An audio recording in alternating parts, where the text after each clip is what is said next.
Hello guys, welcome back to my YouTube channel KGN study point. तो guys आज हम UP DElEd first semester का सन 2018 का previous year paper बाल विकास का सॉल्व करेंगे। तो देखिए, पहले है वस्तुनिष्ठ प्रश्न। तो आइए देखते हैं इसका पहला क्वेश्चन। किशोर अवस्था को गंभीर उथल पुथल की अवस्था कहा है। पहला है स्टेनले हॉल ने, दूसरा है स्किनर ने, तीसरा है ब्रूनर ने और चौथा है बागले ने। तो किशोर अवस्था को गंभीर उथल पुथल की अवस्था स्टेनले हॉल ने कहा था। तो इसका पहला ऑप्शन करेक्ट होगा, स्टेनले हॉल ने।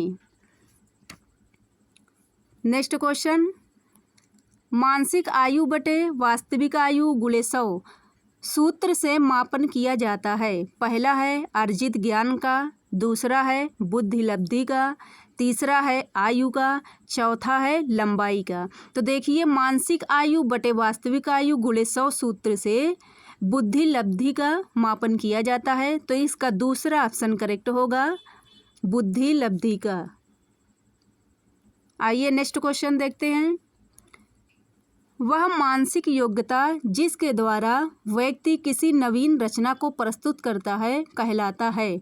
पहला है ज्ञान, दूसरा है योग्यता, तीसरा है सृजनात्मकता और चौथा है इनमें से कोई नहीं। तो वह मानसिक योग्यता जिसके द्वारा व्यक्ति किसी नवीन रचना को प्रस्तुत करता है उसे सृजनात्मकता कहते हैं। तो इसका तीसरा ऑप्शन करेक्ट होगा, सृजनात्मकता।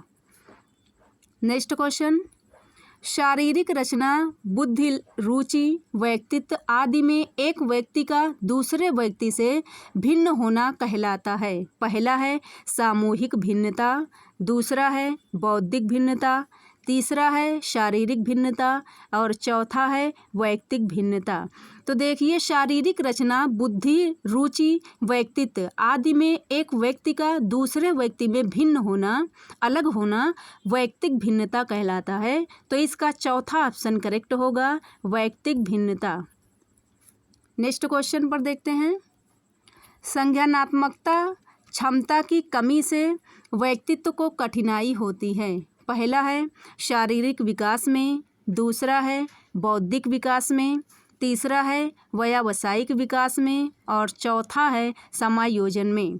तो संज्ञानात्मकता क्षमता की कमी से व्यक्तित्व को कठिनाई होती है किसमें, बौद्धिक विकास में। तो इसका दूसरा ऑप्शन करेक्ट होगा, बौद्धिक विकास में। आइए नेक्स्ट क्वेश्चन देखते हैं। सिगमंड फ्रायड द्वारा प्रतिपादित व्यक्तित्व विकास के सिद्धांत को कहा जाता है। पहला है शारीरिक विकास का सिद्धांत, दूसरा है भावात्मक विकास का सिद्धांत, तीसरा है मनोविश्लेषणात्मक सिद्धांत और चौथा है ज्ञानात्मक सिद्धांत। तो देखिए, सिगमंड फ्रायड द्वारा प्रतिपादित व्यक्तित्व विकास के सिद्धांत मनोविश्लेषणात्मक सिद्धांत कहलाते हैं।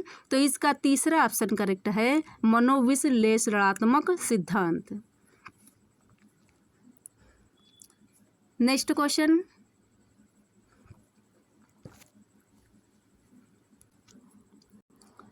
क्वेश्चन, परोक्ष वस्तुओं के संबंध में चिंतन कहलाता है। पहला है कल्पना, दूसरा है चिंतन, तीसरा है तर्क और चौथा है स्मृति। तो परोक्ष वस्तुओं के संबंध में चिंतन कहलाता है तो वो है स्मृति। तो इसका चौथा ऑप्शन करेक्ट होगा, स्मृति। नेक्स्ट क्वेश्चन, किसी समस्या का समाधान करने के लिए गत अनुभवों को नए ढंग से समायोजित किया जाना कहलाता है। पहला है तर्क, दूसरा है चिंतन, तीसरा है कल्पना, चौथा है स्मृति। तो देखिए, किसी समस्या का समाधान करने के लिए गत अनुभव मतलब पहले जो हमें अनुभव प्राप्त हैं उसी के द्वारा हम नए ढंग से समायोजित करें उसको, तो उसे तर्क कहते हैं। तो इसका पहला ऑप्शन करेक्ट होगा, तर्क। नेक्स्ट क्वेश्चन, किसी के द्वारा विभिन्न परिस्थितियों में समायोजन कहलाता है। पहला है शारीरिक स्वास्थ्य, दूसरा है संवेगात्मक विकास, तीसरा है मानसिक स्वास्थ्य और चौथा है उपरोक्त सभी। तो किसी के द्वारा विभिन्न परिस्थितियों में समायोजन कहलाता है। शारीरिक स्वास्थ्य, संवेगात्मक विकास और मानसिक स्वास्थ्य सभी हैं। तो इसका चौथा ऑप्शन करेक्ट होगा, उपरोक्त सभी। आइए नेक्स्ट क्वेश्चन देखते हैं। सीखने की मात्रा तथा समय के संबंध को चित्रांकित करने वाले चक्र रेखा कहलाती है। सीखने की मात्रा तथा समय के संबंध को चित्रांकित करने वाली वक्र रेखा कहलाती है। पहला है अधिगम वक्र, दूसरा है पठार वक्र, तीसरा है संप्राप्ति वक्र और चौथा है बुद्धि लब्धि वक्र। तो सीखने की मात्रा तथा समय के संबंध को चित्रांकित करने वाली वक्र रेखा अधिगम वक्र कहलाती है। तो इसका पहला ऑप्शन करेक्ट होगा, अधिगम वक्र।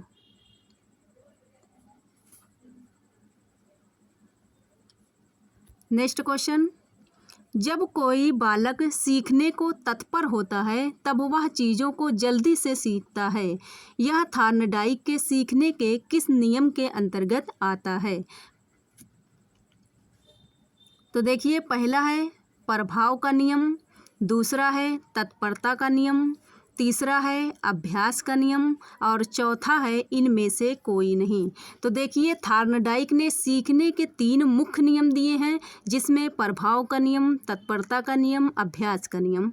अब हमको बताना है कि जब कोई बालक सीखने को तत्पर होता है तब वह चीज़ों को जल्दी सीखता है। यह थॉर्नडाइक के सीखने के किस नियम के अंतर्गत आता है? तो ये आता है तत्पर है, तो इससे आप पता लगा लेंगे तत्पर मतलब तत्परता। तो इसका दूसरा ऑप्शन करेक्ट होगा, तत्परता का नियम। Next question. सीखने के किस सिद्धांत के अंतर्गत व्यक्ति संपूर्ण परिस्थिति के प्रत्यक्षीकरण के आधार पर सीखता है? पहला है प्रयत्न और भूल का सिद्धांत, दूसरा है संबद्ध प्रतिक्रिया का सिद्धांत, तीसरा है अनुकरण का सिद्धांत और चौथा है अंतर्दृष्टि या सूझ का सिद्धांत। तो सीखने के व्यक्ति संपूर्ण परिस्थिति के प्रत्यक्षीकरण के आधार पर जो सीखता है तो वो है अनुकरण का सिद्धांत। तो इसका तीसरा ऑप्शन करेक्ट होगा, अनुकरण का सिद्धांत। अनुकरण मतलब जो शिक्षक बोले और छात्र जो है उसी को दोहराए, तो इसी को कहते हैं अनुकरण। Next question. वे प्रेरक जिन्हें व्यक्ति अपने प्रयासों से प्राप्त करता है कहलाता है? पहला है अर्जित प्रेरक, दूसरा है जागृत प्रेरक और तीसरा है निर्देशित प्रेरक और चौथा व्यवहार को परिचालित प्रेरक। तो देखिए, वे प्रेरक जिन्हें व्यक्ति अपने प्रयासों से प्राप्त करता है उसे अर्जित प्रेरक कहते हैं। तो इसका पहला ऑप्शन करेक्ट होगा, अर्जित प्रेरक। Next question. अधिगम, धारण, पुनः स्मरण तथा पहचान आदि प्रक्रियाएं आती हैं। पहला है ध्यान के अंतर्गत, दूसरा है कल्पना के अंतर्गत, तीसरा है रुचि के अंतर्गत और चौथा है स्मृति के अंतर्गत।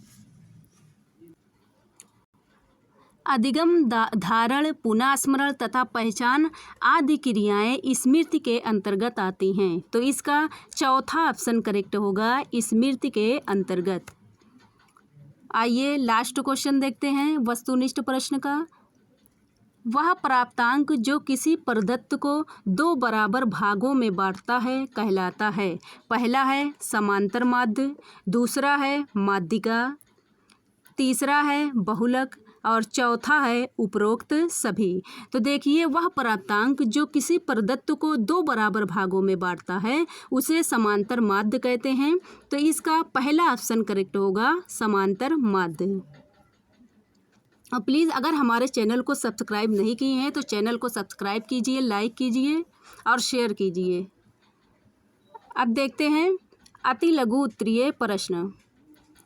इसका पहला क्वेश्चन है, बाल विकास के अंतर्गत शैशवावस्था की आयु कितनी होती है? तो देखिए, डॉक्टर जोन्स के अनुसार शैशवावस्था जन्म से 5 वर्ष या 6 वर्ष होती है। तो देखिए, ये है शैशवावस्था का काल, 5 वर्ष या 6 वर्ष।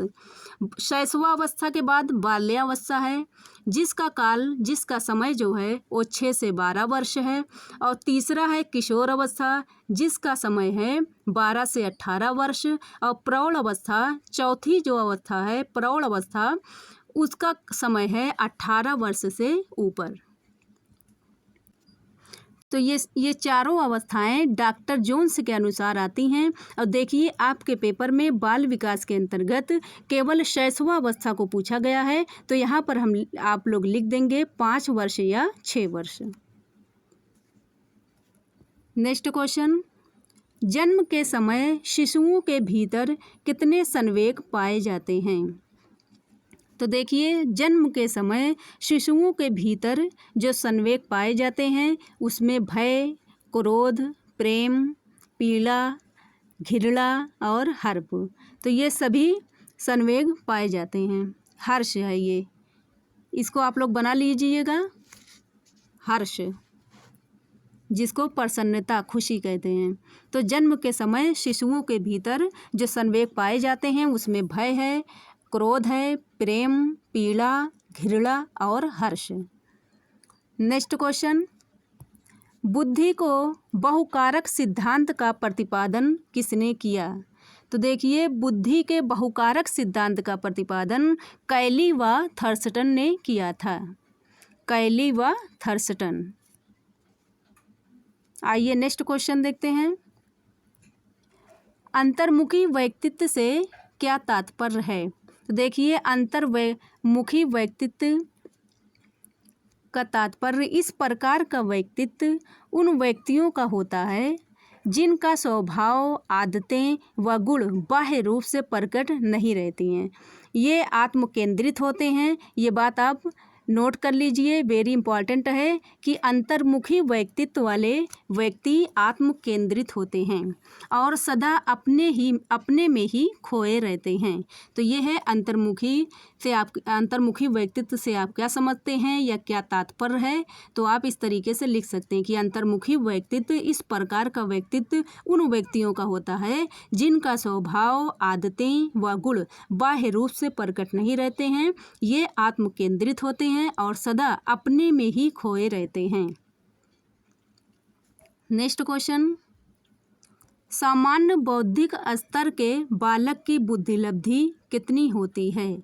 तो देखिए, सामान्य बौद्धिक स्तर बुद्धिलब्धि टर्मन के अनुसार 90 से 109 तक होती है। 90 से 109 सामान्य बौद्धिक स्तर टर्मन के अनुसार 90 से 109।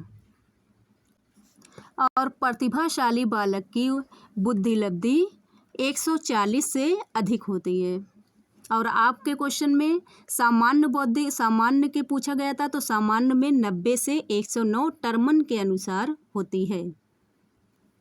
नेक्स्ट क्वेश्चन, बुद्धि परीक्षण के लिए प्रयुक्त होने वाले TAT परीक्षण का निर्माण किसने किया था? तो देखिए, बुद्धि परीक्षण के लिए प्रयुक्त होने वाले TAT परीक्षण का निर्माण, जिसको कहते हैं TAT मतलब प्रासंगिक अंतर्बोध परीक्षण का निर्माण मॉर्गन व मुरे ने 1935 ईस्वी में किया था। तो TAT व्यक्तित्व परीक्षण का निर्माण मॉर्गन व मुरे ने 1935 ईस्वी में किया था। नेक्स्ट क्वेश्चन, बालक के केंद्रक में सामान्यतया कितने गुणसूत्र होते हैं? तो देखिए, बालक के केंद्रक में सामान्यतया 23 जोड़े गुणसूत्र होते हैं, जो टोटल होंगे 46। चाहे आप लिखें बालक के केंद्रक में सामान्यतया 46 गुणसूत्र होते हैं, या इस तरीके से लिखें 23 जोड़े। नेक्स्ट क्वेश्चन, सीखने का हस्तांतरण संप्रत्यय को स्पष्ट कीजिए। तो देखिए, क्रो एवं क्रो के अनुसार सीखने के एक क्षेत्र में प्राप्त होने वाले ज्ञान या कुशलताओं का सीखने के दूसरे क्षेत्र में प्रयोग करना साधारणतया सीखने का हस्तांतरण कहलाता है। कोरो एवं कोरो के अनुसार सीखने के एक क्षेत्र में प्राप्त होने वाले ज्ञान या कुशलताओं का सीखने के दूसरे क्षेत्र में प्रयोग करना साधारणतः सीखने का हस्तांतरण कहलाता है। तो ये होगी सीखने के हस्तांतरण संप्रत्यय। आइए नेक्स्ट क्वेश्चन देखते हैं। बालक के कोशों एवं पेशियों में समय के साथ साथ होने वाला वह परिवर्तन जिसके कारण वह निश्चित समय पर ही कोई कार्य करने के योग्य होता है, क्या कहलाता है? तो देखिए, बालक के कोशों एवं पेशियों में समय के साथ होने वाला बदलाव, परिवर्तन जिसके कारण वो निश्चित समय पर कोई कार्य करने योग्य हो जाता है, तो उसे परिपक्वता कहते हैं। परिपक्वता। नेक्स्ट क्वेश्चन, वैयक्तिक एवं सामूहिक बुद्धि परीक्षण में मुख्य अंतर क्या है?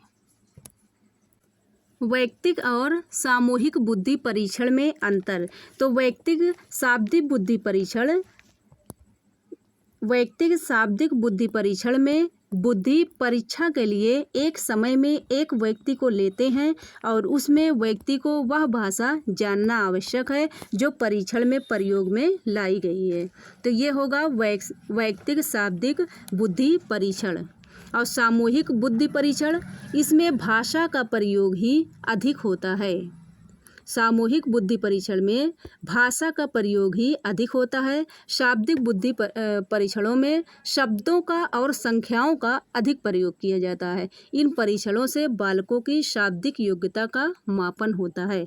तो इस तरीके से आप लोग वैयक्तिक और सामूहिक बुद्धि परीक्षण में अंतर लिख सकते हैं। आइए नेक्स्ट क्वेश्चन देखते हैं। पावलोव ने सीखने से संबंधित अपने सिद्धांत का प्रतिपादन किसके ऊपर प्रयोग करके किया था? तो देखिए, ये क्वेश्चन वेरी इंपॉर्टेंट क्वेश्चन है। बहुत बार क्वेश्चन में पूछा जा चुका है कि पावलोव ने सीखने से संबंधित अपने सिद्धांत का प्रतिपादन किस पर किया था? तो पावलोव ने अपने सीखने से संबंधित सिद्धांत कुत्ते पर किया था। नेक्स्ट क्वेश्चन, थॉर्नडाइक ने अपने सीखने के सिद्धांत के अंतर्गत कितने नियमों की चर्चा की है? तो थॉर्नडाइक ने अपने सीखने के सिद्धांत में, जिसमें 2 नियम दिए हैं, पहला मुख्य नियम में 3 हैं और फिर गौण नियम। तो देखिए, पहले मुख्य नियम, प्रथम नियम जिसमें पहला होगा तत्परता का नियम, दूसरा अभ्यास का नियम और तीसरा होगा प्रभाव का नियम। फिर गौण नियम इन्होंने 5 दिए हैं, जिसमें पहला है बहुप्रतिक्रिया का नियम, दूसरा अभिवृत्ति या मनोवृत्ति का नियम, तीसरा आंशिक क्रिया का नियम और चौथा आत्मीकरण का नियम और 5वां जो है वो संबंधित परिवर्तन का नियम। तो ये वेरी इंपॉर्टेंट है, चाहे वो मुख्य नियम हो जो 3 है, तत्परता, अभ्यास और प्रभाव, और चाहे वो गौण नियम हो। तो आप लोग इसको अच्छे से पढ़कर जाइएगा। नेक्स्ट क्वेश्चन, प्यास, भूख, निद्रा, प्रतिष्ठा में से कौन सा अर्जित प्रेरणा के अंतर्गत आता है? तो देखिए, प्रतिष्ठा अर्जित प्रेरणा के अंतर्गत आता है। प्रतिष्ठा जो है इसमें वही सिर्फ अर्जित अभिप्रेरणा के अंतर्गत आता है। नेक्स्ट क्वेश्चन, सीखी गई सामग्री को पुनः स्मरण रखने की असफलता क्या कहलाती है? तो सीखी गई सामग्री का पुनः स्मरण करने की असफलता विस्मृति कहलाती है। नेक्स्ट क्वेश्चन, ये है अति लघु उत्तरीय प्रश्न का लास्ट क्वेश्चन। किसी अवर्गीकृत प्रदत्त में सबसे अधिक बार आने वाली संख्या क्या कहलाती है? तो किसी अवर्गीकृत प्रदत्त में सबसे अधिक बार आने वाली संख्या आवृत्ति कहलाती है। अब देखते हैं लघु उत्तरीय प्रश्न। इसका पहला क्वेश्चन है, जन्म से किशोर अवस्था तक बच्चे की सामाजिक भावना का विस्तार से समझाइए। तो देखिए, जन्म से लेकर किशोर अवस्था तक बच्चों की सामाजिक भावना में क्या परिवर्तन होता है, क्या बदलाव होता है, तो वो सारी चीज़ें आपको लिखनी है। नेक्स्ट क्वेश्चन है, बच्चे के मानसिक विकास में वंशानुक्रम और वातावरण का सापेक्षिक महत्व है, पर समीक्षात्मक व्याख्या दीजिए। तो बच्चे के मानसिक विकास में वंशानुक्रम और वातावरण की क्या भूमिका है, तो इस तरीके से क्या महत्व है, तो आपको लिखने हैं। आइए नेक्स्ट क्वेश्चन देखते हैं। सीखने के पठार के कारण एवं उन्हें दूर करने के उपाय बताइए। सीखने के पठार और फिर उसे कैसे दूर किया जाना चाहिए, उसके उपाय भी आपको लिखने हैं। नेक्स्ट क्वेश्चन, पावलोव के संबद्ध प्रतिक्रिया सिद्धांत क्या है, इस सिद्धांत का चित्र भी बनाइए। तो देखिए, आप लोग फिगर इसका देख लीजिए, किस तरीके से पावलोव ने कुत्ते पर अपना प्रयोग किया था घंटी बजाकर।